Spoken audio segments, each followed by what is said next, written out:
All right, boys and girls, this is yet another retold Grimm's fairy tale, retold and illustrated by Rachel Isadora. If you've been paying attention to the past couple of retellings, they've had some pretty shocking parts. These are not fairy tales written for kindergarten and first grade.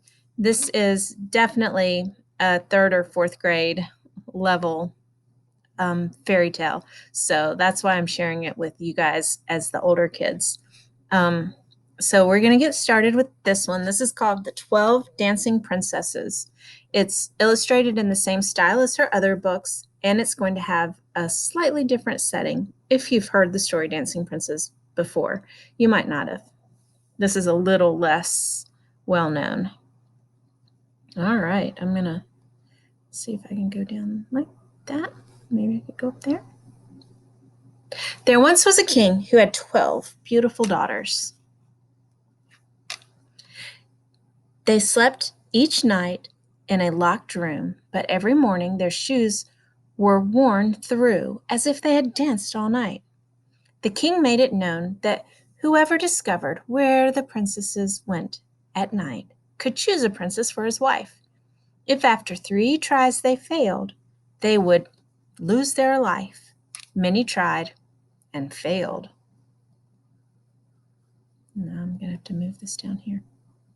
One day, a soldier traveling on a road met an old woman. She asked where he was headed, and he told her he was going to try and discover the secret of the princesses. That is not difficult, she said, but you must not drink the wine brought to you, and you must pretend to be asleep. She gave him a cloak. With this, you will be invisible, and you can follow the princesses without being seen. She said goodbye and went on her way. The soldier went to the king and was led to a room attached to that of the princesses. He did not drink the wine that was brought to him, and he pretended to snore.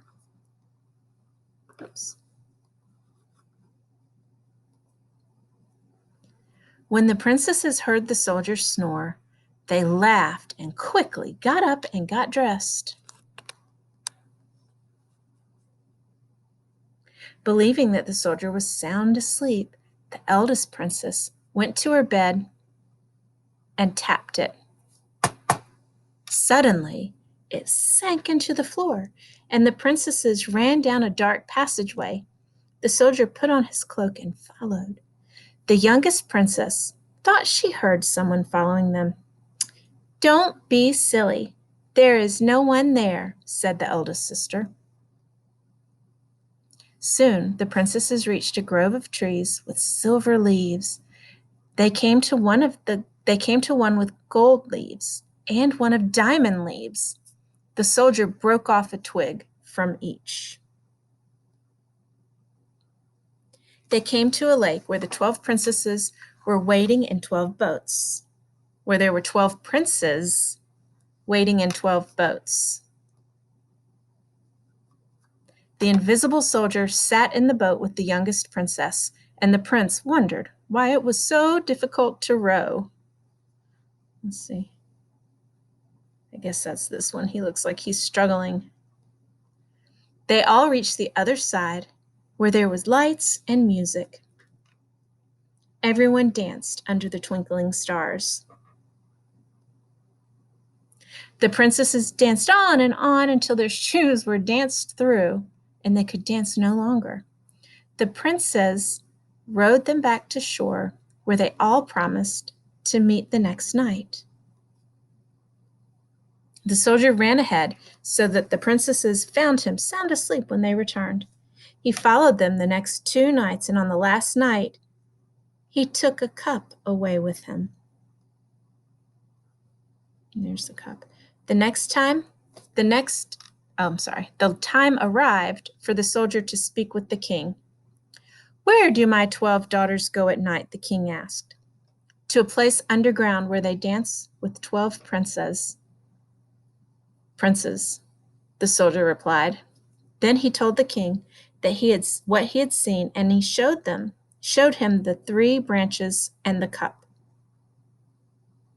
The king called for his daughters and asked if the soldier spoke the truth.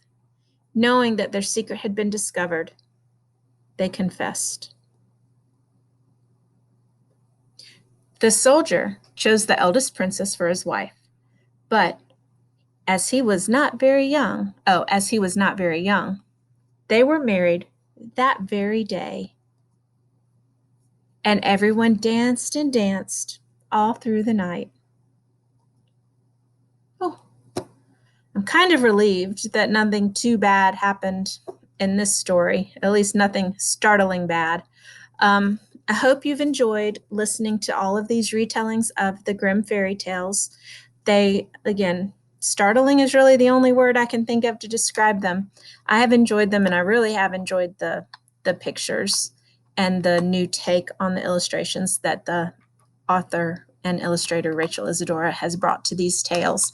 I've enjoyed sharing them with you, and I hope you enjoyed learning about new ways to illustrate books and kind of the secret dark side of fairy tale stories.